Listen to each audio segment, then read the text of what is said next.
Sir Mhow पहुँचे हैं, बाबा साहब के चित्र को आपने अभी पुष्प अर्पित किए हैं, क्या वजह रही जो आप दिल्ली से हज़ारों किलोमीटर दूर यहाँ पहुँचे हैं? मुझे लगता है कि इस जगह का वही महत्व है जो नागपुर दीक्षा भूमि का है जी। और 26 अलीपुर रोड का है। लेकिन पता नहीं क्यों ये जगह मुझे उपेक्षित सा लग रहा है। जी। और मैं आसपास घूम के देख रहा था, ये पूरा मिलिट्री कैंटोनमेंट एरिया है मऊ। जी। MHOW इसको कहते हैं, छावनी। Military headquarter of war. ऐसी एक धारणा है, लेकिन इस पर इतिहासकारों में विवाद है कि मुगल पीरियड में इसका नाम वही था और जो ब्रिटिश डॉक्यूमेंट है उसमें मऊ लिखा MAU लिखा हुआ है।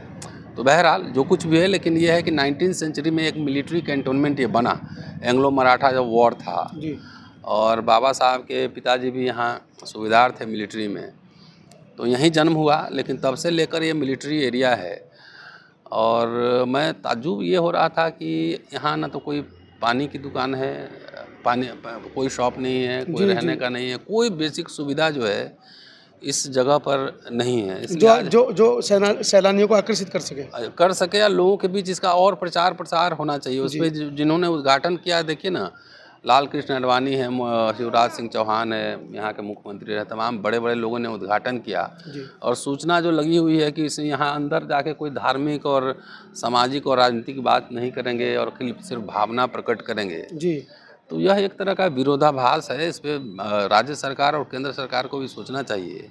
और इतना बड़ा एरिया है, इसमें से कुछ जगह अगर सरकार चाहे खाली करा के, जी। मध्य प्रदेश में जगह की कमी थोड़ी है। और इंदौर ऐसा, मऊ ऐसा जगह भी नहीं कि जहाँ पे कोई बॉर्डर एरिया है जी। तो बाबा साहब के को अगर वाकई उनके विचारों का भी सम्मान करते हैं तो उनके जन्मस्थली का भी सम्मान होना चाहिए जी। एक तरफ राम जन्मभूमि पे हज़ारों करोड़ रुपया लगा के उसको पूरा मंदिर और भव्य डेवलप किया जा रहा है, और जो संविधान निर्माता की जन्मस्थली है वहाँ पे कोई बेसिक इंफ्रास्ट्रक्चर यहाँ पर नहीं। अगर आप ठहरना हो तो आप जाके इंदौर ही ठहरेंगे यहाँ से जी। और ना कोई चाय की दुकान है, ना पानी की दुकान है, कुछ भी यहाँ आसपास अगर कोई दवा की दुकान नहीं है। तो यहाँ के ही मैं सोच रहा था और चिंतन मनन कर रहा हूँ। मुझे लगता है सब लोग को इस मुद्दे को उठाना चाहिए और बात करनी चाहिए। आपको ऐसा नहीं लगता कि राम जन्मभूमि पर जब उनके प्रभु का जन्म होता है तो वहाँ पर लाखों करोड़ों की संख्या में भीड़ जाती है, कबीर जन्मभूमि पर जाती है, रविदास जी की जन्मभूमि पर जाती है, नानक जी की जन्मभूमि पर जाती है, लेकिन इसके पीछे क्या षड्यंत्र नजर आता है कि बाबा साहब की जन्मभूमि की बात नहीं है ना, षड्यंत्र की बात नहीं है, इसका प्रचार प्रसार नहीं हुआ है। नहीं करने दिया जा रहा है ना, नहीं करने नहीं दिया जा रहा। तो जितने बड़े बड़े संगठन वाले लोग हैं, तमाम पार्टी वाले लोग हैं, मैं तो एक इंडिविजुअल हूँ ना, अपने वर्ष में जितना हो तो मुद्दे में उठाता रहता हूँ जी।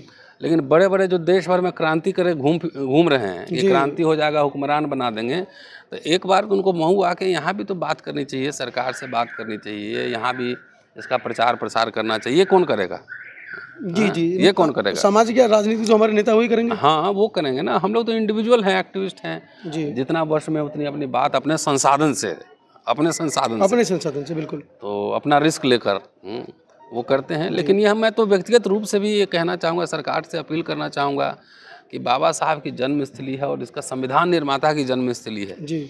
इसके ऊपर विशेष ध्यान दे और इसको कैसे पर्यटक स्थल के रूप में डेवलप करें। मैंने पहले ही कहा कि इसका वही महत्व है जो नागपुर का है और जो दिल्ली का है।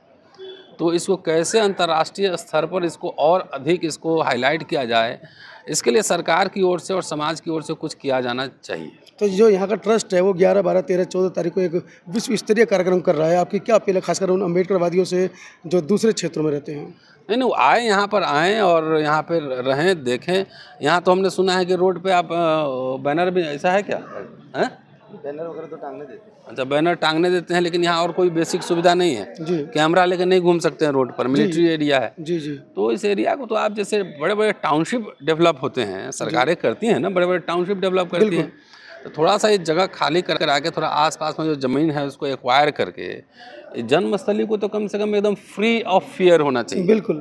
वो भी महामानव की जन्मस्थली। हाँ, भय मुक्त ये स्थल होना चाहिए। यहाँ पे तो कई 5 स्टार्स होटल होने चाहिए थे जी। इसको अंतर्राष्ट्रीय स्तर पर इसको और हाईलाइट किया जाना चाहिए। पता नहीं ये चुप्पी क्यों है जी। तो ये समझ लीजिए कि आज के दिन मैं इस चुप्पी को तोड़ने भी आया हूँ जी।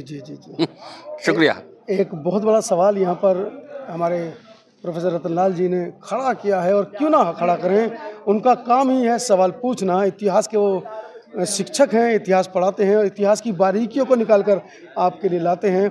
इस विषय पर भी एक वीडियो बहुत जल्द अम्बेडकर नामा पर आने वाली है, उस वीडियो को देखना ना भूलें। और हाँ, आप इंदौर पहुँचे मध्य प्रदेश और महू ज़रूर पहुँचें, जिससे आपको पता चले कि विश्व रत्न महामानव बाबा साहब बोधिसत्व बाबा साहब अम्बेडकर, जिनके ऊपर करोड़ों 200 करोड़ रुपए के मेमोरियल दिल्ली में बने हैं, लेकिन उनके जन्म स्थल पर, उनकी जन्मस्थली पर उनकी किस तरह से अवहेलना की जा रही है, उनकी अनदेखी की जा रही है। ये सवाल आप सब पूछें, उपेक्षा क्यों? जी, ये सवाल बनता है और इसी सवाल को लेकर हम 14 अप्रैल तक एक मुहिम भी छेड़ेंगे। धन्यवाद। कमेंट सेक्शन में अपना कमेंट जरूर लिखिएगा।